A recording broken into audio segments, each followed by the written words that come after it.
Ya, Assalamualaikum warahmatullahi wabarakatuh. Salam sejahtera. Apa khabar semua? Harap semua berada dalam keadaan yang sihat sejahtera.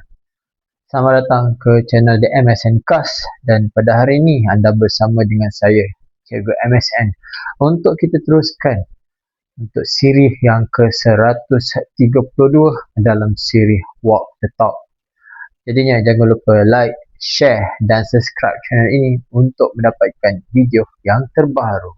Baik rakan-rakan sekalian, sebagai rutin pada awal bulan ya, yang ini kita dah laksanakan sejak di bulan Januari sehingga bulan Mei dan pada bulan ini adalah bulan Jun, maka kita akan teruskan untuk kita review pertandingan inovasi yang berlangsung sepanjang bulan Jun 2026.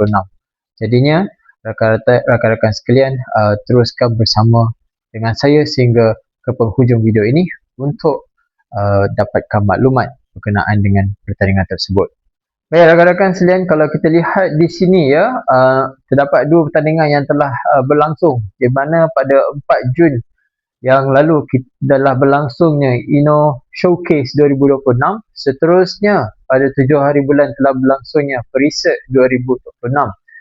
Dan yang akan datang seterusnya adalah 10 hari bulan di mana pertandingan FISMI 2026 yang berlangsung, yang tarikhnya pada 10 bulan jatuh pada hari Rabu. Seterusnya IPIKIC 2026 yang berlangsung pada 10 dan 11 Jun. Seterusnya rakan-rakan sekalian, pada 13 hari bulan Jun ini akan berlangsungnya INEXTEC 2026.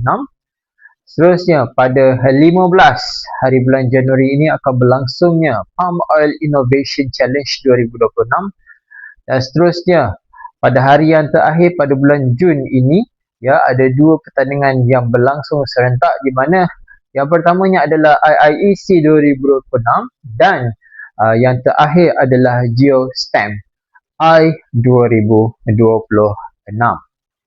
Baik rakan-rakan sekalian, sebagaimana yang rakan-rakan lihat di paparan kalender ini ya, kita telah highlightkan dengan warna oranye, maka itu adalah tarikh-tarikh di mana tarikh biasanya saya akan ambil tarikh akhir untuk pendaftaran. Jadinya rakan-rakan sekalian, yang paling hampir adalah 10 dan 13 hari bulan. Jadinya kalau rakan-rakan berminat boleh terus mendaftar untuk menyertai pertandingan tersebut. Kalau rakan-rakan semua, ini adalah trik ataupun rule of thumb apabila kita dah sediakan jadual seperti ini, seharusnya rakan-rakan boleh terus daftarkan semua pertandingan ini di dalam Google Calendar supaya menjadi reminder.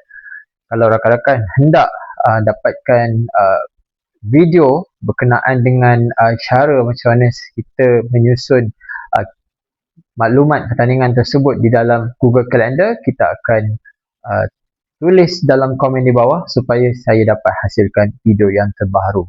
Jadi rakan-rakan sekalian, setakat itu saja perkongsian daripada saya. Semoga memberi manfaat pada semua. Kita akan berjumpa dalam video yang akan datang. Sekian, terima kasih. Assalamualaikum warahmatullahi wabarakatuh. Kita jumpa lagi. Bye-bye.